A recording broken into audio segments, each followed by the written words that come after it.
All right, well, welcome to the Driven Agenda podcast. I have my good friend here, Rich Miranda, In the house with your spouse. a.k.a. Babalu Bad Boy, Yeah. a.k.a. Richie Rich, Absolutely. a.k.a. What other a.k.a.s are we? Twice as nice.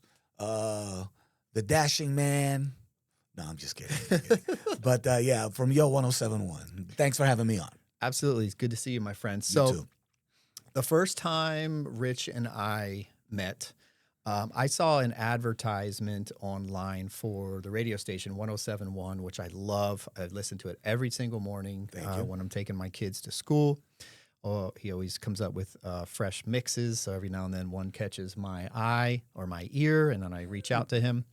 But anyway, they're looking for an advertiser for this old school R&B hip hop radio station. I send an email out. That's how we met. We met at a Starbucks. Correct. Just started talking. We had your daughter in common because she's doing kickboxing and Muay Thai. Muay Thai, Both. and all her friends are my friends. And she was wearing some of the shorts that I had from my old company. And so I was the first advertiser on 107.1. Number one. And then First you and I just have become good friends since. We talk about business. We talk about personal stuff. Correct.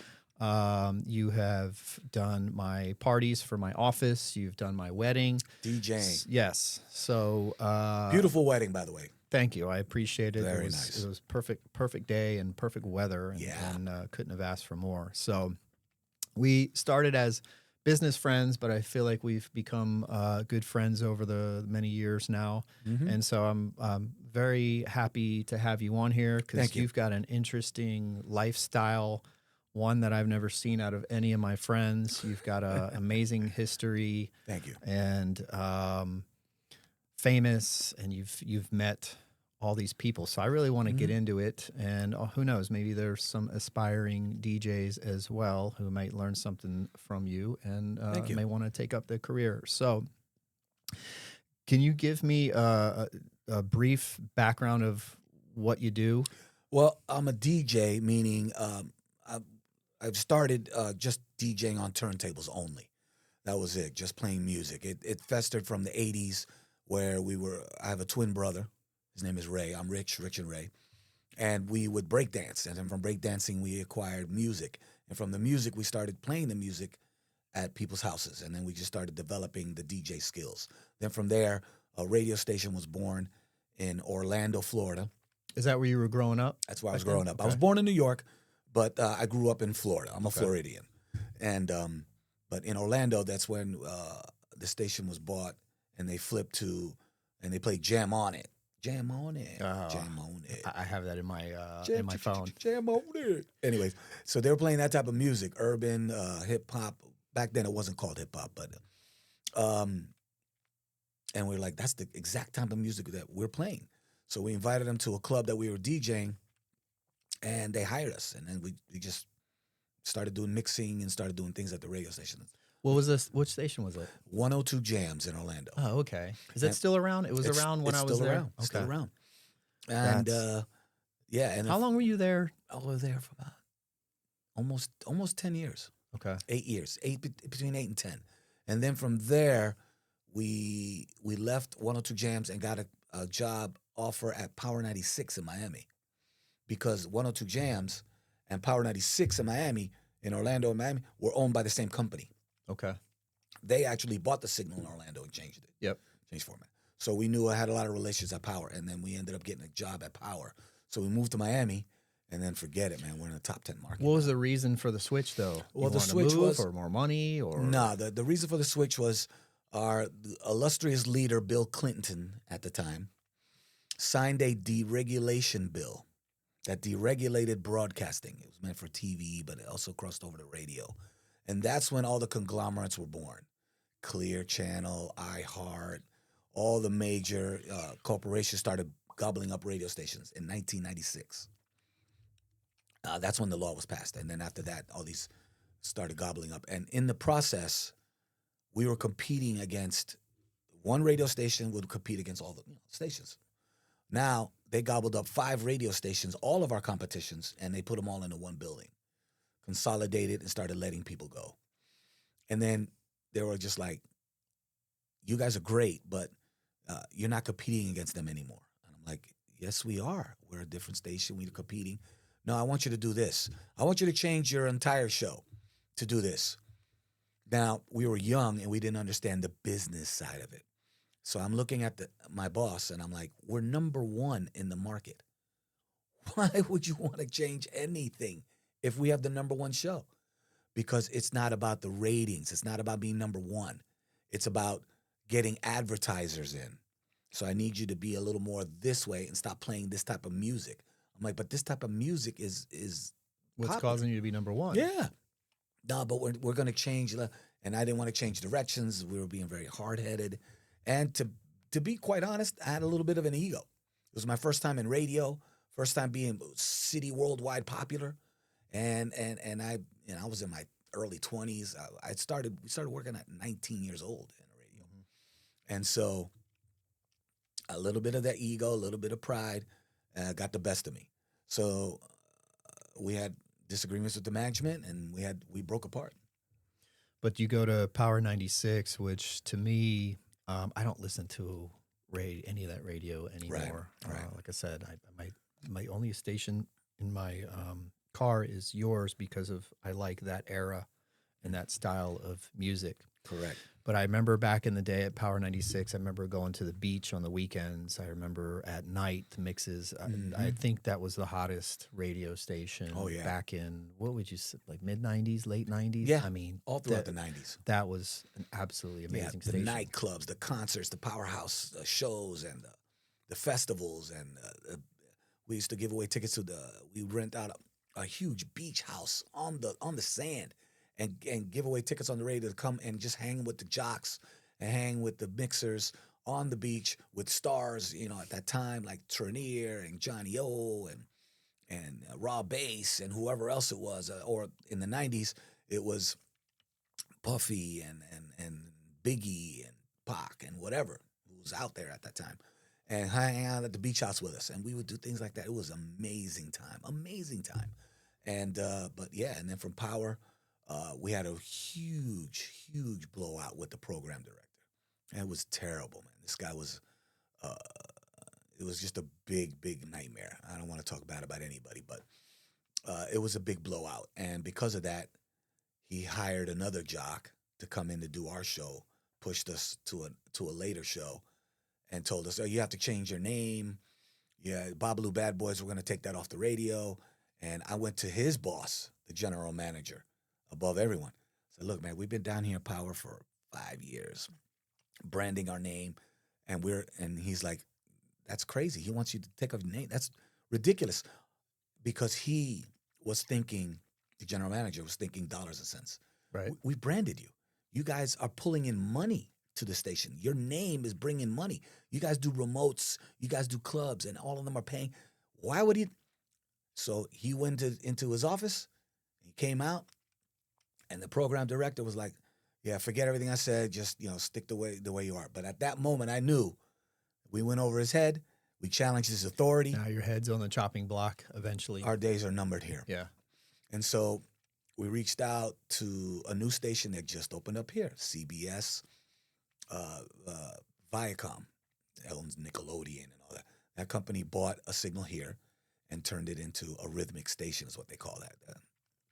And we called, and they were like, yeah, you're one of the Babalu Bad Boys from Power 96? Yeah. And is your contract up? Yeah, our contract's going to be up in a month. And it doesn't look like they're going to resign us. And he's like, you definitely need to come up here. And that's how we got up here. It was 102. X1023. X1023, yeah. And then from X1023, we did, 8 years in Orlando, 5 years in Miami, 10 years here in West Palm, and we're still going. So now we left CBS, and now we're at YO107.1. Best station on the planet. Thank you. Babalu Bad Boys. Tell me briefly, how does that name come up? All right. We started thinking of names, and we wanted to go with something general. So in Orlando, we went by Twice as Nice. We thought that was pretty even, doesn't show, easy to market. Then when we left Orlando and came to Miami, we told the program director, we're twice as nice. He goes, nah, you're going to have to change that. And we're like, why? And then he showed us a picture of a group called Twice as Nice. And they do freestyle music at the time. And there's something else. There was 2 or 3 things that were twice as nice. And they're like, nah, you just got to change it. Now, when we were on 102 Jams in Orlando, I would say, it's DJ's Twice as Nice. Yeah, we're the Babalus on 102 because it rhymed. And the reason why we came up with Babalu was because of my mother. My mother's favorite show was I Love Lucy. And since we're Cuban by descent, Babalu on the drums, Desi Arnaz, Ricky Ricardo, would be Babalu. And then he's Cuban, and I'm Cuban, and I was like, oh, I like Babalu, Babalu. So we was like Babalus on 102. And so we're looking at, in Miami, change your name. And I was like, well, we also go by the Babalu, I guess the Babalu Bad Boys. And he was like, oh, that sounds worse. I don't even like that name either. So, and then our number, I don't know, it was a twist of fate. The number 1 jock, his name was Joe Nasty. He walks by the office, walks in to say hi to us because we were just getting hired at the time. And he goes, and my program director goes, hey, Joe. And he walks in, what's up? These are Rich and Ray, the twins. What do you think about the name Babalu Bad Boys? And he looked at me. He looked at my brother. He looked at the program director and goes, Babalu! And just walked right out of the office. So my program director goes, whatever, just stick with the name and do whatever you got to do with it. I don't care. All right, get out of my office. And that's how we came. That was it.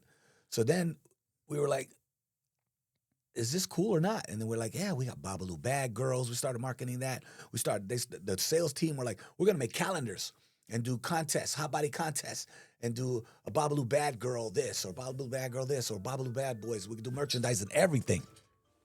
Trying to think of how to brand it. Yeah, and then that's it. The sales team went just crazy over that. So I was like, oh, let's stick with it. So that's it caught on. And the lawyer in me asks, did you ever trademark that? Absolutely not. Okay. I need to do that. I don't know who's going to take that. That's why I'm here. You have such a history with But Babalu, I didn't copyright it. I haven't done none of that stuff.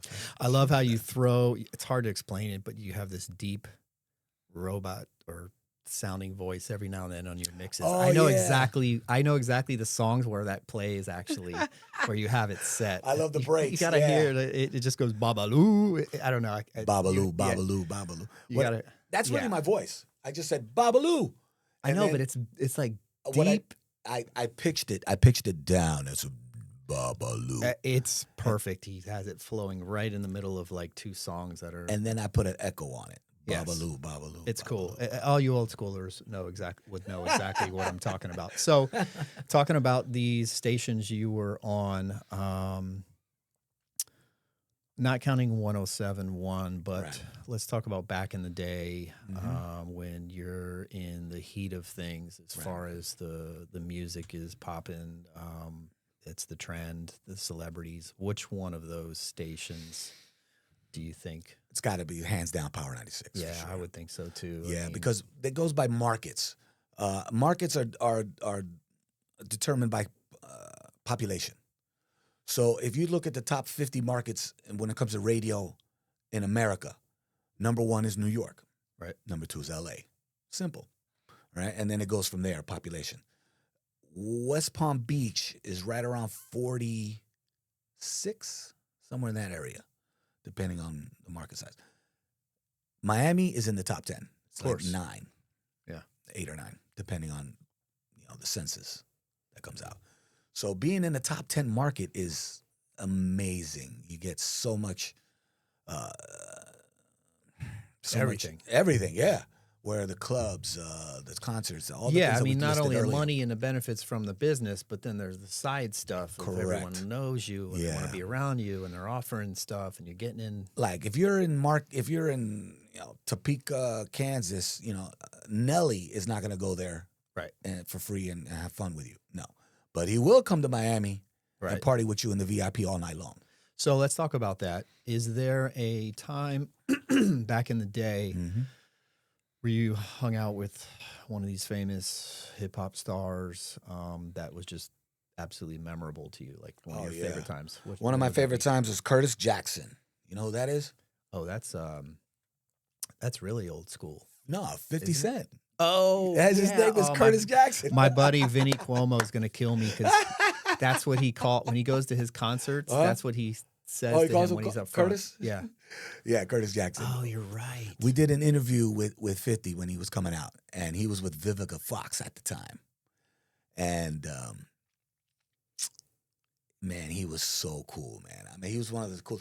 Him and Common, but I'm singling out 50 because we're on the radio. We're like this. We're talking live on the radio, live. And I'm like, hey, man, I heard you with Vivica. What's up with that actress, man? She's hot. She's this. He's like, yeah, she's cool, but yeah, I mean, we're not working out. Things aren't good. And I'm like, come on, man. Seriously? Yeah, things happen, man. I was like, you lying. No, I'm telling the truth. So I hit the phone. Boom. And the dial tone comes up. Give me your number. Let's call her right now. Let's find out. He goes, all right. 718-333-41. I'm like, wait, man. You can't put her cell phone on the radio, man. Everybody in the nation is going to call her, man. Everybody who's listening. I don't care. Whatever. And then he's like, yeah, man. And we got in his booth, and he was just real humble, very personable. He talked about all kinds of things in his life. He didn't care. And then the label guy was like, all right, man, we got to leave here. We got to go to the next radio station. He's like, you know something? I like these twins, man. I'm going to stay a little longer. Plus, we had a TV in there, and he was going to be on like the Soul Train Awards or something was going on. So I want to stay here and watch that and hang out with these guys. Cancel our next meeting and order some food. I mean, he was that cool. Super cool. He seems like I follow him on social media, and he's not old school, but he's been around for a couple decades. But he seems to still be super relevant. Very cool in the guy. world. He Very cool seems to be cool to everybody on all kinds of sides and fronts. He seems to be a likable guy. Super. And a smart hustler. And unfortunately, the guy that got him in the business was the worst interview I've ever had. Who? Eminem? Yeah. Interesting. Tell me about that. He was the worst, man. He was terrible, man. This guy walked No up. presence or He walked into the radio station and with his hoodie, and just and sat there. I feel like Didn't when do he's anything. not rapping or out, he just sits home all day Nothing. and just writes. Nothing. I kind of get the impression that he just So in my mind, I'm thinking, okay, I give always people the benefit of the doubt. Maybe he's having a bad day. Maybe he found out his mom got some medical problem. Maybe he's just an introvert because it seems that way. Just Right. like you said, stay home writing lyrics. Yeah. Not really an outgoing dude. But he got into the business. He got into the public eye.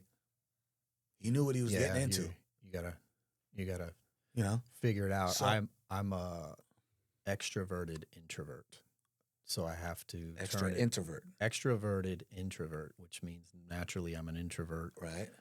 But being in my business, I know I have to get out, meet people, I have to network, market. But then once I do that every night I come home and I'm super tired. And I need to you just wanna- recharge. Well, sounds like the But I average guy to me. understand. Yeah. So I'm giving him because I'm still a super fan of Eminem because I love lyrics. I love like listening to every word in a song, not just the hook. You're down with OPP and you don't even know what the song is talking about. I love lyrics. So I put Eminem like almost in the top 3 or 5 when it comes to lyrical rappers. Not popular rappers. You know, I obviously Biggie and Pac and all these popular, but I meant lyrically. He's a genius. He's an amazing. Yep. So I was a little like thrown back. So I was like, a little bit like, starstruck. So I really, but and he's not responding. He's not doing anything. So I'm like, okay, maybe he's having a bad day. I'll give him the benefit of the doubt. So I go, all right, we're here on whatever station. I think it was Power 96 at the time. We got Eminem in the studio. If you guys want to call up, 1-800, whatever the number is, and talk to Eminem. How does it feel to come from where you were at in Detroit to where you're at now? He's like, it's good. Okay. He's making me work for my money. Yeah, man, big time. And then I put callers on the phone. He's like, I don't want to talk to anybody on the phone. I want to talk to anybody. Oh, really? Yeah, he didn't want to talk. He didn't talk to anybody. I was like, okay, all right, whatever. He was just being really rude and really being Crazy, huh? So I didn't want to say anything. Even at that point, I was like, all right, you're cool. You know, Yeah. that's all right. Yeah, look, I don't want to force you to do anything. If you're having a bad day, having a bad day. No big deal. So then at the end of the interview, I was like, you know, you mean, you know, maybe we should, you know, do a little more with the people, man, because the people that are buying your records, you know, we're on radio. We're on a big radio station. He's like, I don't need radio, man. I don't need you guys. He said that, and I was just like, dude, we're trying to help When was you. this? This was this is when he first came out. He already had he first came out with his first album, Slim Shady, and it went like triple platinum. Of course. It was huge. So I guess he thought he didn't need any. I don't know what was going on in his brain. And I don't need radio. And I was like, dude. And then, Radio's what got you where I'm you like, are. dude. That's the only way. If your label was here listening to that, they would slap you in the face, dude. You're killing them. So the people that are backing you. But anyway, even at that point, I was whatever. So then at the end of the interview, and I'm just he's trying to get out of there as fast as he can, and I'm go, all right, is there any way we could take a picture and do a drop? A drop is, hi, this is Eminem. Of course. I'm chilling with the Babalu Bad Boys Yeah. on whatever. He goes, nah, I ain't doing no pictures and I ain't doing no drops. And he was about to leave. And finally, can we? I don't want to curse, but I just said, curse. bro, yeah? Yeah. I go, bro, I don't understand what kind of day you're having, but you're a total asshole, dude. And you one day you're gonna get your ass whipped. And he turned around, and I was like, oh, you want it today? And then all of a sudden the bodyguard stood up, and I was like, okay, it's not gonna be today. It's not gonna be today. yeah, because this guy was a mountain. There's just no way. And so I was like, it's not gonna be today. But damn, dude, you're a fucking asshole, dude. And if you come back here anytime in the next millennium, that's way too soon for me. You go ahead, get the fuck up out of here. Yeah. I had to talk to him like that. And he was like, fuck you too. And I'm fuck you. Yeah. Was like, any of that on air? no, this was completely, everything was shut down at the very end. All right. And was your brother there too? Of course. So Yeah. he's probably trying to And he was help just- out too. Yeah, he was just trying to like, oh, But I chill. mean, he was probably trying to do what you were to get him to Yeah, talk to- and to everything. do and something then like- finally you just said screw Yeah, it. we just, all right, then Eminem's got to go. He's got shows to do. Thank you so much, everybody, for blah, blah, blah, blah. And thank you, Eminem, for coming by. Yeah. And then, the very eloquent, well-spoken Eminem, thank you. Have a nice day. Power 96 will be back with more. Boom. And then after that, that's when I was like, look, we're off the radio. Is there any way I can get a pick? And Well, it get a makes drop. you look bad too, because people Yeah. could probably, you're like, this interview sucks. yeah, It's when it comes to boring. radio, Yeah, everyone's got to be it's cheery. super important because there's no Interesting. visual. Wouldn't it be cool if you could like reach out to him and just be like, "Do you remember that? And were you going through something or what?" He was probably high on something, man. Yeah, I remember. Yeah, well, back in the day, definitely. Probably was on something. Who Interesting. knows? Yeah. But, you still, though, that's the way that's it what you goes. signed up for. I thank you. So let me ask you, your favorite top 3 rappers of all time. Probably Eminem is one, Rakim is another, KRS one when it comes to rapping and lyrics. But when it comes to like popularity rapping and who like the famous ones, I would probably say, because I would put Big Punisher also in the lyrical one. But Biggie, Pac, Jay-Z, those guys would definitely be the popular ones. I've always had this theory that if Tupac and Biggie did not die, Jay-Z would not have become as big as he was. Because I don't feel he was. I thought he was good, but I don't feel like he was number one back in the day. there's And a lot with of when rumors those two dudes died, about that. really he got brought up, but he was not on their level, and I don't Yeah. think he's ever been on their level. But I do respect the business he's built and the fame and all that. But I just always said, now that these two dudes are gone, it's kind of. But things like that happen in the world. A lot of people might contribute Elvis Presley in the same fashion, because I don't know if you remember, if you know any kind of history, or if you've seen the movie La Bamba with Richie Valens. He got on a plane with a bunch of the stars, the Big Bopper and all these huge stars that were way above Elvis. And they got on a plane in a snowstorm, and the plane crashed. All of those stars died. And it made room for Elvis to just skyrocket. Ah, I don't know if you ever knew that story. No. But yeah, same thing. There's a lot of rumors that Biggie and Pac, which is why you kept hearing a bunch of songs, both of them, after they died, a bunch of music came out that they had they recorded because they made deals, both of them basically. Made deals that you're under contract, under Puffy, you're under Suge Knight until you make 6 albums or something like that. You're a 6-album deal or a 5-album deal. You have to make 5 create. So he went in the studio and knocked out all 5, both of them, knocked out their albums as quickly as possible. So they had so many archived songs, which is why they kept coming out. Yep. To get out of their contracts so they could start their own. Mm-hmm. And Suge and Puff might have taken it as, now I got to compete against my number one artist. I'm not going to be able to beat this guy. So that's why there's a lot of rumors circulating that, it is odd that you've got 2 guys murdered in plain sight and nobody's held accountable. Nobody's found anything on either of them. Who knows? I hope one day something gets found out, because those 2, back in the 90s, late 90s, early 2000s, when it came to rap, I love Tupac, Biggie, Tribe Called Quest. There's about 10 of them maybe that just constantly listen to. And then I listened to a lot of alternative and some punk. But I really loved those guys. It brings back fond memories in college of listening to that stuff. And it's really a shame, even with all these artists like Sublime and Kurt Cobain, and I was just watching Stone Temple Pilots. Scott Weiland, such a weirdo, but he really was a performer. Mm-hmm. And you just wonder, like, what would these guys be like if they were still alive? Would they still be relevant? Would they be putting out good music? Awesome. But those were good times. So let me ask you this. But then again, you don't have. Go ahead. A candle that burns twice as hot. Yeah, that's true. Burns out twice as fast. But True, what was the question? You don't have to name names, but is there just one crazy ass rapper that did something crazy back in the day when you guys were doing your thing? One of the craziest something things. you haven't told many people, or okay. He wasn't a rapper. He was a singer. Uh-huh. And he went by the name of Ricky Martin. All right? And we did an interview with this guy, and my brother was he was the director. And I was like in another room, basically kind of producing and doing it from the outside. And my brother's wife heard that Ricky Martin was coming. Now, this was before he came out of the closet, way before, in the early days, when he was young and good looking, and every freaking woman in the world wanted this guy, straight out of Menudo, the group Menudo he came out of. And my brother's wife was like, wow.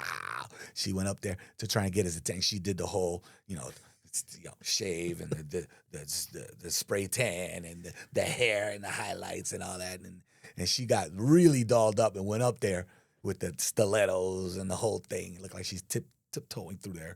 And Ricky just kept, doing the interview with my brother. And, of course, the label people were there like, no matter what happens, do not bring up his sexuality in this interview ever, or we will shut this down and we will leave. They made it very clear. So we knew, because everybody in the industry knew, but everybody in the general public didn't know. Right. So everybody was living la vida loca at the time. And he went up there, and the more my brother was talking to him, and his wife was like right over here, and she's trying to get his attention. He just kept focusing on my brother. And it's got to the point where it was a little uncomfortable. And I'm thinking, and I'm talking to my brother in only his headphone. Has he been staring at you a little longer than I think he should be staring at a normal man? And my brother was like, I don't know what's going on here. And yeah, man, I'm not saying that. I'm just saying that it was a little awkward situation. What did the wife ever say anything or notice it? She was pissed. So she could tell too. She was so pissed. Why is he paying attention to him more than me? And I got boosty yay, and I got everything, and he's looking at my husband. Well, my boyfriend at the time. They weren't even married yet. And my brother was just, he was trying to maintain. He kept trying to maintain it, man. He was very awkward. It was an awkward situation, man. And I can't single anything out because Ricky's a good guy. I love the guy, and he's great. But yeah, back then we didn't know. And because we didn't know, it kind of caught us by surprise. And I'm like, I think he wants to take a warm shower with you. Yeah, I mean, like you said, everyone knows and has known for a while. But if you don't know, right, and it kind of catches you. Yeah, and back then was a different time, and today everything is good and it's acceptable. And I don't have a problem with it. I don't care, but back then it was in the 90s, and it was a little awkward. Things were a little different. Other than hip hop and R&B, what other types of music do you listen to? I'm big wide range: jazz, reggaeton, salsa, merengue, bachata. Any country? Yeah, I love country. Luke Bryan, one of my favorite artists. Alternative music? Zach Brown Brand. Alternative, I like Stain. I like, there's a couple of Godsmack. There's a few alternatives that I kind of like, yeah. True music guy then. Just curious, because I've never asked you that. If it's just strictly, I love that. Strictly There's a few hip-hop. things I don't listen to polka. No, same here. I don't listen to polka either, but hey, everyone's got their thing, right? Absolutely. Let's talk about your business or businesses, because you're a DJ on a radio. Yeah. And you do huge events. So talk about that. Radio broadcasting, as I started, then I progressed into DJing weddings, corporate events, quinces, you name it, birthday parties. The list goes on. And BabaluEvents.com is where you go. And I got everything from inflatables to water slides to mechanical rides and roller coasters to casino tables, face painters, balloon ties, all that goes into Babalu Events. And then, we go to corporate levels and get... you've done some... I've seen your posts, some pretty high-level stuff for some pretty high catering. We do it all. So whether it's a company that has 500 people going to one of the parks and rent out a pavilion, cooking and bounce houses and all zip lines and whatever else is there, to weddings on yachts off the intercoastals for NFL players and stars. And I remember, if we had a little time, I'd tell you about a bachelor party that A-Rod, Alex Rodriguez, threw for he was the best man at a wedding in Miami, and I had to set up the entire bachelor party for it. Oh, wow. Yeah, man. Maybe we do that off the radio podcast here. But yeah, I've done a lot of privy things. So yeah, BabaluEvents.com. Pretty cool. Now, you do your morning DJing on the radio station 107.1. You throw in 2 different half-hour mixes in there as well. How does that work as far as finding time to do that? Because it's an early morning show. It is. And then you go into your nightly gig, so to speak.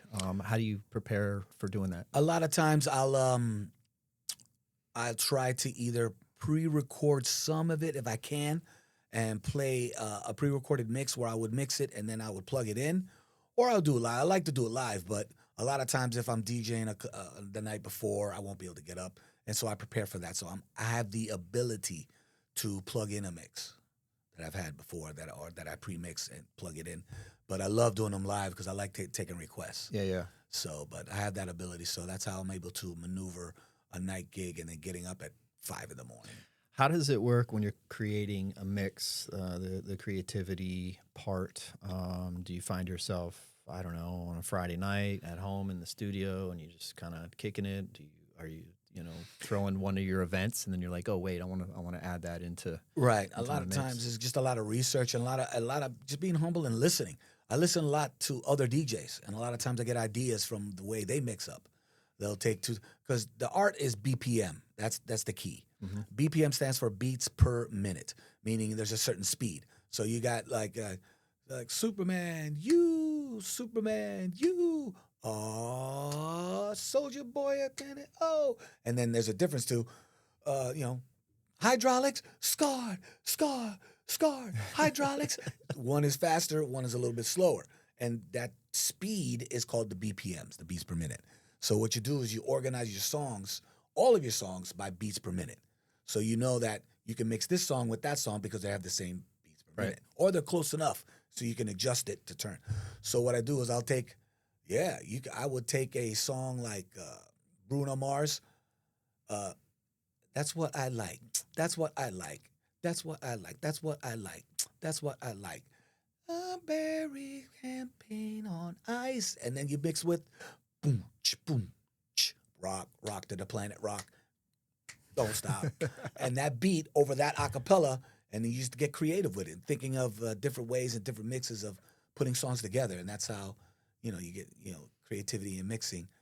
So it doesn't get dull. The experience just from you listening to those songs over and over, I'm sure it's just becomes natural, just that's like how we a got professional started. athlete. Yeah. My brother and I would walk down the street, and he'd be like, rock to the planet, rock. And I'm like, when I hear music, look. That's so how cool. we You got can that. rise Your and brother and you come are on down. the same exact wavelength because you're twins. Push it.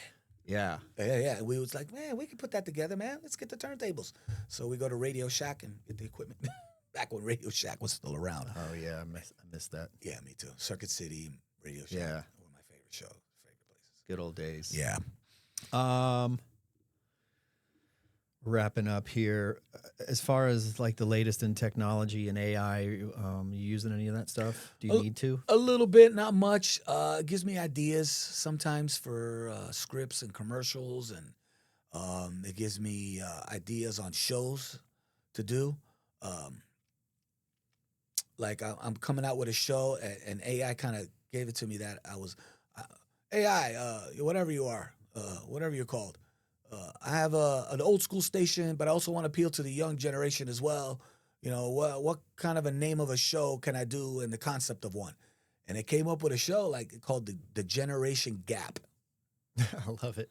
And I'm like, I should do that. Comparing, like, hey, I go to my son and I go, we had Google back in the day when I was a kid too. It's called the library. Yep. I didn't know if you know that. And he's like, yeah, Dad. And I go, we have protein shakes back in the day too. It's called a steak.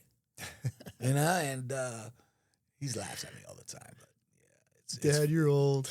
yeah, I get that all the time. Yeah, same here. And so yeah, I love comparing the generations and the music styles and the way they live back in the day. And it's kind of funny. Yeah. We used to have to roll up the windows. Yep. Yeah, not anymore. Yeah. Yeah, everything's power. You used to get up and turn the TV channels. Yeah, don't have to work for anything. Our kids are lucky; they don't realize it. Speaking of your kids, any of them have desire to be a DJ? I know your son did one of my parties. He Is did. that something he sees himself doing? Absolutely not. Yeah. Nah. He's cool. He loves doing it, and it's he has fun with it, but he's not passionate or dedicated. Yeah. He's studying. You see that happen a lot with kids. Either they just don't want to be what their parents are, or they've had a natural thing to want to do it all their life. Correct. So that's kind of how that happens. And I don't can't push see my the kids issue. wanting to do what I do. Yeah, it's hard work, man. But hard work has rewards. Yes, high risk, high reward. That's part of this podcast. Why I'm doing it is because everyone that's on here, such as yourself, are doing things out of the norm. You're not really You're not working for 9 to 5 for somebody else. You're your own guy. You're your own business. And I try to push entrepreneurship to people. Yes. I'm trying to teach my sons about it because that's the best life. You pick your days for the most part. You pick your hours. You pick your clients, and there's nothing like it. But it is high risk, high reward. But you got to hustle hard if you want more. Right. So you could choose. Like, okay, December's a hot month for me. Yep. A lot of holiday parties. So I know I'm going to be putting it in. I'm going to grind hard there. So I tell everybody, leave me alone. No vacations, no nothing. I need to put it all down in December because it's gonna last me for a payoff. Yep. So and I tell my wife, like, there's a story. I went to Vegas one time and I was gambling, and I put I'm next to this guy from Texas. He has a big hat, chewing tobacco and all that stuff. And I put in like whatever, $100, and I won. So I was like, oh, okay. So 200. So I was like, all right. So I put in 150, and I won. So I'm 300. Oh, So now I'm up, and then I won again. So I said, you know something, the whole 500, I put it all up in there, and I lost. So then, so I get my other chips, and I'm like, $20, right, or $10. So the Texan looks at me and goes, boy, scared money don't win shit. You need to keep going. You were winning there for a while. The percentages are good. Don't be timid. Get in there, get that risk. Put it in there, son. And I was like, that's a good little lesson. That if you let fear control your methods, you ain't gonna win shit. Yeah, and then if you let fear control it and you don't do it, then you will live with that regret. Correct. And so so I bet big and it paid off. It paid off. How many decades now, or how many years have you been DJing? I don't think I asked that. Well, DJing is a loose term. Radio, I started in 88. DJing, 83, 84. Okay. I got pictures of DJing a party when I was in high school. I graduated in 86, so it was 84, 83, somewhere around there. That's when I started. Okay. We would go to a hotel room. We go to a hotel and rent out their ballroom. First, we started in house parties, obviously, like everybody else. But when we really took it serious was we go to a Holiday Inn or something. And back then, it was you didn't need insurance, you didn't need anything. They just said, give me $100 and you can rent the whole ballroom. Yep. So we would rent the ballroom. And then back then, we were really big into breaking and hip hop and all that, graffiti artists. And all. So we had a couple of graffiti guys draw up a flyer, and we'd pass it in the school. And we'd get 100 people, 50 people to come out, pay $1 to get in and dance all night. Then we started getting more creative and taking that money and reinvesting it to more equipment, bigger equipment. And then we started passing out flyers in all the high schools and as many as we can get in the area. And now we're up to 500, 600, 700 people at a party. And so now we went to everywhere in high school. And now we got up to 800 people at a huge ballroom. Wow. And we're selling sodas and selling shirts and stuff and we graffitied up. And so we're doing real good. But the problem was the gangs and the fights and even a shootout. Oh. Yeah, there was a shootout at one. I almost got hit. I mean, it was terrible. So one of my friends did, but it was in the leg and he was fine, thank God. But so at that time, when that happened, my parents didn't know. My parents were complete immigrants and completely ignorant of anything that we were doing. They had no idea. They thought we were going to movie night or something, watching something. They had no idea what this was. They don't speak English. They're straight from Cuba. They don't know. And so when the shootout happened, my brother and I were like, we got to give this up. Yeah. I'm not going to be responsible for somebody's death or something like that. So we were about to just forget it. I was going to go back to cooking at the Olive Garden and my brother working in a warehouse. And that was it. That was going to be our career. But right at that moment when we started selling our stuff and never going to be a DJ again, a breakdance promoter that hired us to breakdance at Disney and a couple of the parks bought a nightclub downtown in Orlando. And he said, yo, you should bring your 800 people to my nightclub. And so we thought, man, that might be a good idea. Let him take on the liability. We're not going to make as much money, but at least we won't be liable for it. That's his problem. He's in charge of security. So as we did that, now we're at like 1,000, 1,200 kids in this one area club in downtown Orlando. What was it called? It was called the Orlando Palladium. Okay. And a twist of fate, however you want to call it, karma, I don't know. Right at that time, when we were having 1,200 kids saying the roof is on fire, we don't need no water, all that shit was going down. Power 96 bought that radio station, 102 Jams. And we called the station. We went to Circuit City and made these little business cards to try and look professional as a teenager. And it was terrible, but it was something. And we called the radio. I called the radio and invited them to the club. Look, you guys are new here. Why don't you come down to a club that plays your music? Man, I had no idea that he brought everybody, the program director, assistant program director, the music director, sales staff. I mean, there was like 15 people that came from the station and we're sitting on the balcony seats behind us while we were. Now remember, we were breakdancing. We're acrobats as well. Windmill and backflips. And my brother and I were on. He's on 2 turntables. I'm on 2 turntables, and he's side backflips. Boom. We're on the mic. Whoa! And we're scratching it up. And he's scratching it up, and we're doing it. And these guys are like, "Oh my God, these twins are freaking amazing!" And like, we just got here. We don't even have turntables at the radio. We're thinking about putting on a mix show on the weekends. You mind bringing your turntables up and doing a mix show for us, and we'll show you what to play and stuff like that. And that's how we got into radio. Wow. Yeah. But the bottom line is you didn't give up, and you almost did. You didn't give up, and then the magic happened. Yeah. We never. We've been in broadcasting since '88, but I've never went to school for broadcasting. Never even thought about being a radio broadcaster. Street smarts, man. I'm telling you, Just degrees and all that stuff. Opportunity. They're not as big as what I used to think they were back in the day. I really don't. I tell people all the time because they go, "Oh, you're so lucky, you're so this and this and that." And I go, "Well, luck. I guess that's the term, but you were at the right place, right time, Rich." I'm like, everybody gets many right places and right times. Just whether you recognize it and then you move forward with it. Right. It's right place. We're all lucky every day. Right time. But you forgot the third one, being prepared for that right place and right time. If you're prepared, then you got it. Yep. You save money. Somebody comes along and says, "Man, I'm giving away this mansion for $3."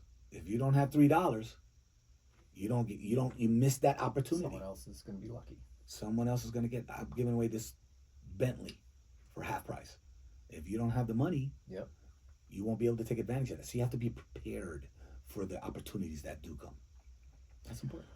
Last question. The podcast is called The Driven Agenda. What is it that keeps you driven, where you've got kids, you've got a grandkid now, wife, multiple jobs, businesses? Absolutely. What keeps you driven? Everything you just said. Got no choice now, huh? I got no choice. I have 6 reasons why. And that's my daughter, Alexis, my firstborn, my son, Christian. Alexis is absolutely amazing, by the way. The I briefly met all the other kids, but I know her very well. Yeah. And she's got her head on her shoulders, and I'm just proud to see her journey. And so it's a testament to your parenting. She got her master's. Anyways, Alexis, Christian, Richie Jr., Mason, and Layla. And of course, Alexis, my daughter, gave birth to my grandson, Dominic. Those are the reasons why I get up every morning. And your wife. Yes. But I know. Our kids definitely were there for us. She's the ringleader. The wives already know that, though. Yeah, no, but they want you to say it. And of course, my lovely wife. I love you so much. We love our wives. But yeah, so he, all my kids, my wife, my family, my mom and dad, everything they instilled in me, the work ethic, the pride, and the standards that you need to live up to, and I just want to make not only my parents proud, but hopefully provide a stable environment so that my kids not only can thrive, but they can also represent themselves as good human beings in the world and do positive and good things in the world. Well, I love it. Thank you, my friend. Appreciate your time as always, and for coming over here. Absolutely. And, everybody, vote for Shannon. Shannon Sagan for president. Hell no. Hell no. I love the show. Man. Thank you again, man. Yep.